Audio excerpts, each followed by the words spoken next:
Hello guys, कैसे हो आप सभी लोग। आप सभी को मैं स्वागत करता हूं अपने इस चैनल पर जिसका नाम है वीडी इंस्टीट्यूट। ठीक है, तो आज से मैं एक नया लेक्चर लाया हूं, वह है एनिमल किंगडम।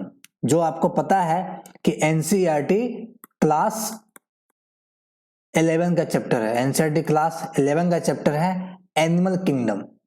ठीक है, तो इस एनिमल किंगडम को, इसमें जितने भी फाइलम दिए गए हैं सारे फाइलम्स को हम लोग वन बाय वन डिस्कस करेंगे। ठीक है, आज एनिमल किंगडम के क्लासिफिकेशन के बारे में ब्रीफ में समझेंगे, फिर आपको बताएंगे इसमें कौन कौन सा लेक्चर्स जो है जो हम इसको पढ़ने वाले हैं। ठीक है, चलिए स्टार्ट करते हैं। सारे लोग कॉपी करने लेकर बैठ जाइए और शुरू हो जाइए। चलिए, तो एनिमल किंगडम में जितने भी आपका एनिमल्स है, उस किंगडम का एक दूसरा नाम भी है जिसको एनिमिलिया भी कहते हैं, क्योंकि इसमें सारे एनिमल्स रखे गए हैं।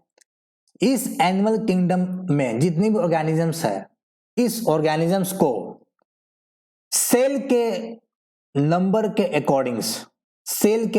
अकॉर्डिंग्स फर्दर दो सब किंगडम में बांटा गया। दो सब किंगडम, इसके मतलब सब किंगडम बांटा गया। पहला सब किंगडम है यूनिसेलुलर, वैसे ऑर्गेनिजम्स जो सिर्फ सिंगल सेल से मिलकर बने गए हैं। इसमें एग्जांपल्स है प्रोटोजोन्स। ठीक है, आपको पता है कि प्रोटोजोन्स बहुत ही प्रिमिटिव ऑर्गेनिजम्स है, जिससे बाकी सारे ऑर्गेनिजम्स इवॉल्व हुए थे। क्लियर हो गया, समझ में आई बात को। दूसरा सब किंगडम है वह है मेटाजोआ, ऐसे को कहते हैं यूमेटाजोआ। इस किंगडम में जितने भी ऑर्गेनिजम्स है, उस ऑर्गेनिजम्स में more than one type of cells होता है, इसलिए इनको कहते हैं मल्टी सेलुलर ऑर्गेनिजम्स। क्लियर हो गया, बात समझ में आ गया होगा। ठीक है, फर्दर मूव करते हैं। अब इस मल्टी सेलुलर ऑर्गेनिजम्स को हम यहां पढ़ने के लिए अकॉर्डिंगली हमने इसको दो भाग में बांट दिया। पहला जो ग्रुप है उसमें उसको कहते हैं पैराजोआ। ठीक है, इस पैराजोआ में हम लोग स्पॉन्जेस के बारे में पढ़ेंगे। ठीक है, तो इसलिए कभी कभी सवाल पूछता है कि study of sponges is known as parazoology. क्या कहते हैं इसको? पैराजूलॉजी क्या होता है? Study of sponges. लिख लीजिए पॉइंट, क्वेश्चन कभी पूछा जाता है। बाकी जो अदर ऑर्गेनिजम्स है जिसमें हम आपका पढ़ेंगे सिलेंट्रेटा, प्लैटीहेलमिन्थस, निमैटहेलमिन्थस, एनालिडा, मोलस्का, इकैनोडर्मेटा, कोरोडेटा पढ़ेंगे। ये सभी ऑर्गेनिजम्स यूमेटाजोआ में फॉल करता है। ठीक है, आशा करता हूं यहां तक आप बात को समझ पाएंगे। ठीक है, अब नेक्स्ट स्लाइड में चलते हैं और पढ़ते हैं कि इन स्पॉन्जेस और अदर जो एनिमल्स है, इसमें फर्दर और भी बहुत सारे कैरेक्टर्स आए। उस कैरेक्टर्स के अकॉर्डिंग इनको कौन कौन से फाइलम्स में बांटा गया, इसको पढ़ते हैं। चलिए, तो नेक्स्ट स्लाइड की तरफ चलते हैं। इस स्लाइड में मैंने एक टेबल लगाया है। ये एनिमल क्लासिफिकेशन का टेबल है जो कि एनसीईआरटी क्लास 11 की किताब से लिया गया है। इस टेबल को बढ़िया से समझ लो, क्वेश्चंस यहां से आता भी है पेपर में। ठीक है, चलो कॉपी करने लेके बैठना, उसमें लिखते रहना। एनिमिलिया जिसमें मल्टी सेलुलर है ऑर्गेनिजम्स है, इसी को हम बांट रहे हैं। तो जब इन मल्टी सेलुलर ऑर्गेनिजम्स को इनके बॉडी के स्ट्रक्चर्स के अकॉर्डिंग, इनके बॉडी के ऑर्गेनाइजेशन के अकॉर्डिंग जब इनको बांटा गया, तो पाया गया कुछ ऑर्गेनिजम्स ऐसे हैं जिसमें सेलुलर लेवल का ऑर्गेनाइजेशन है इनके बॉडी में। कुछ अदर ग्रुप्स ऑफ एनिमल्स है जिसमें टिश्यू, ऑर्गन या ऑर्गन सिस्टम्स का ऑर्गेनाइजेशन जिसमें होता है। इसके अकॉर्डिंग दो भाग में बट गया। आप सभी को पता होगा बेसिक चीजें कि सेल से टिश्यू बनता है, टिश्यू से ऑर्गन्स बनता है, और जब बहुत सारे ऑर्गन्स मिल जाते हैं तो ऑर्गन सिस्टम बनता है। ये कॉपी में लिख लीजिएगा, बहुत फायदा होगा। ठीक है, चलिए अब आगे बढ़ते हैं। सेलुलर लेवल वाले जो ऑर्गेनिजम्स थे, इनको फर्दर जब सिमेट्री और बॉडी कैविटी के अकॉर्डिंग बांटा गया, तो पाया गया कि इनमें ना सिमेट्री था और ना ही इसमें कैविटी था। मतलब सेलुलर लेवल वाले ऑर्गेनिजम्स में ये एसिमेट्रिक था। ये क्या थे?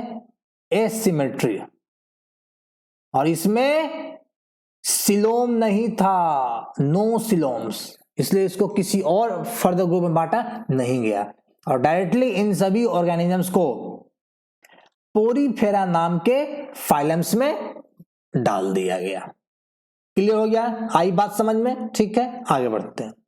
लेकिन जब टिश्यू, ऑर्गन्स और ऑर्गन सिस्टम को पजेस करने वाले ऑर्गेनिजम्स को में जब सिमेट्री देखा गया तो पाया गया कि इनमें दो खास प्रकार का सिमेट्री पाया जाता है। एक सिमेट्री है रेडियल सिमेट्री, दूसरा है बाइलेटरल सिमेट्री। अब सवाल पूछा जाएगा भाई सिमेट्री क्या होता है? तो सिमेट्री कहते क्या है कि जब किसी ऑर्गेनिजम्स को दो इक्वल भाग में काट दो, दो इक्वल भाग्स में काट दो बराबर बराबर, एक प्लेन से, ये हाथ है, इसको बीच से कट करोगे, अगर दोनों बराबर भाग में बंट गया तो कहेंगे कि इसमें सिमेट्री होता है। आई बात समझ में? कोई दिक्कत तो नहीं है? आगे बढ़ते हैं। तो रेडियल सिमेट्री पजेस करने वाले जो ऑर्गेनिजम्स है, इस ऑर्गेनिजम्स को आप किसी भी प्लेन से कट करो, ये इक्वल हाफ्स में कट जाते हैं। ठीक है, यहां तक समझ में आ गया होगा। फर्दर रेडियल सिमेट्री पजेस करने वाले ऑर्गेनिजम्स में देखा गया कि यहां भी सिलोम्स नहीं होता है, कोई बॉडी कैविटी नहीं है। आगे समझाएंगे सिलोम्स पर, वेट कीजिए। ठीक है, तो फाइनली क्या किया गया, इनको फर्दर दो फाइलम में बांट दिया गया। पहला फाइलम था सिलेंट्रेटा, दूसरा था टिनोफोरा। तो यहां से आपने क्या समझा, ये पोरीफेरा, लिख लीजिए, पोरीफेरा, सिलेंट्रेटा और टिनोफोरा, तीनों में बॉडी कैविटी या सिलोम नहीं होता है। आया बात समझ में? क्लियर हो गया? अब आगे बढ़ते हैं। लेकिन जब बाइलेटरल सिमेट्री पजेस करने वाले ऑर्गेनिजम्स में बॉडी कैविटी देखा गया, इसमें डिफरेंट टाइप्स के बॉडी कैविटी पाए गए, जिसके आधार पर इनको तीन भाग में बांटा गया। ऐसे ऑर्गेनिजम्स जिसमें बॉडी कैविटी नहीं था, जिसको एसिलोमेट कह दिए। ठीक है, अब आप कहोगे कि सर यहां भी सिलोम नहीं है, तो इसको क्यों नहीं एसिलोमेट कह गए? यहां सेलुलर लेवल पर जो आपका पोरीफेरा, सिलेंट्रेटा, टिनोफोरा है, यहां कहानी अलग है, इसको समझाएंगे, वेट कीजिए। ऐसा ऑर्गेनिज्म जिसमें फॉल्स सिलोम है, कैविटी है, ट्रू कैविटी नहीं होता है, इसको बोल दिया सीडोसिलोमेट। तीसरा कैरेक्टर्स जो था, ऐसा ऑर्गेनिज्म जिसमें ट्रू सिलोम है, सिलोम पाया जाता है, इसको बोल दिए सिलोमेट।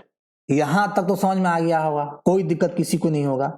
ठीक है, अब चलो समझते हैं सिलोम्स के बारे में, वहां से फिर समझाएंगे कि पोरीफेरा, सिलेंट्रेटा, टिनोफोरा में कैसा सिलोम नहीं है, इसमें आपका एसिलोमेट कैसे, वो भी समझाते हैं।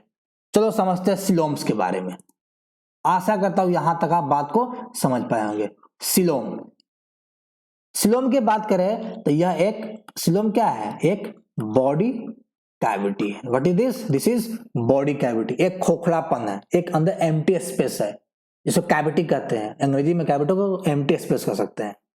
बट यहां जो कैविटी होगा, इसमें फ्लूइड रहता है भरा। क्या रहता है इसमें? फ्लूइड फिल्ड रहता है, इसमें फ्लूइड भरा हुआ रहता है। ठीक है, समझ में आ गया, कोई दिक्कत नहीं होगा। आगे बढ़ते हैं। तीसरा पॉइंट लिखिए, ये सिलोम बना कहां से? ये सिलोम बना है मेसोडर्म से, मेसोडर्मल ओरिजिन। यानी मेसोडर्म जब स्प्लिट करता है, टूटता है, तो वहां एक सिलोम बन जाता है। आया बात समझ में? क्लियर हो गया?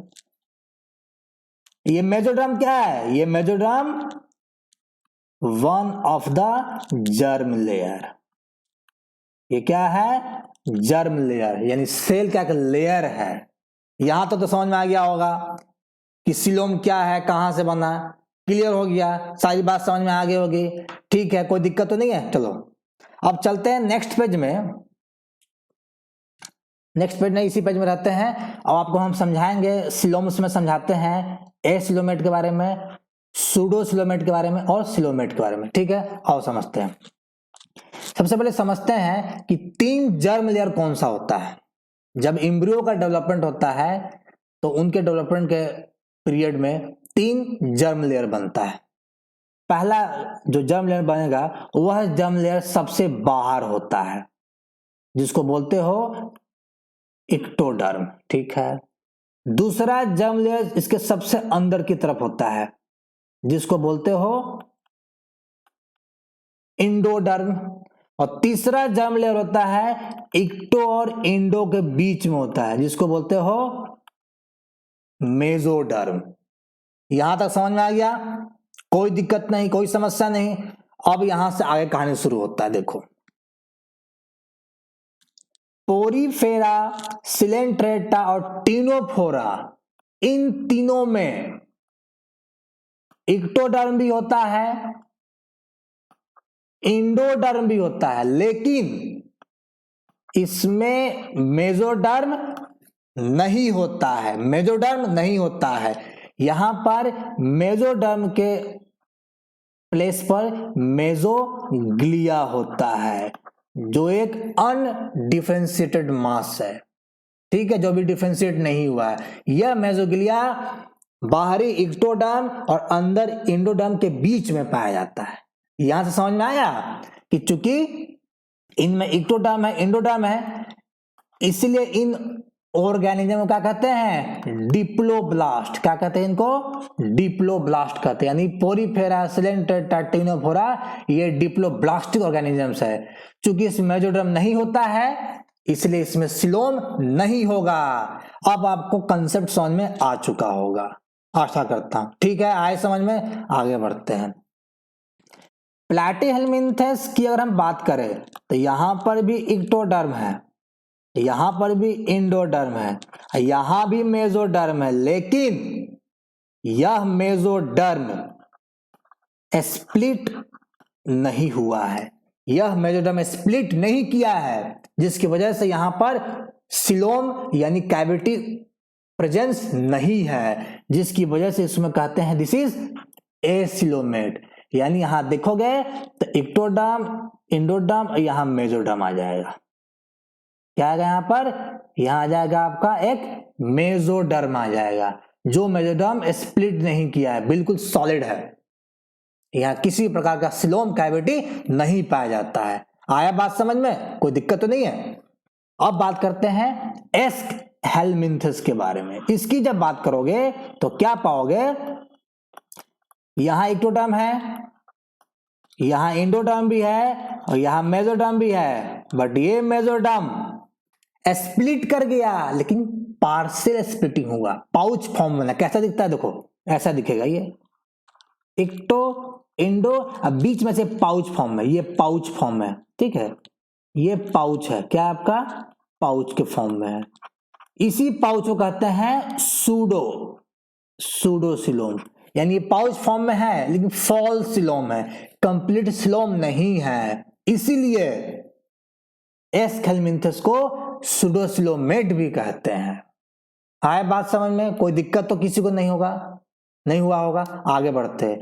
जब सिलोमेट की बात करोगे, जिसमें एनालिडा, आर्थ्रोपोडा, मोलस्का, इकानोडर्माटा, हेमिकोडा, कोरोडा की बात करोगे, इसको नीचे समझ लो।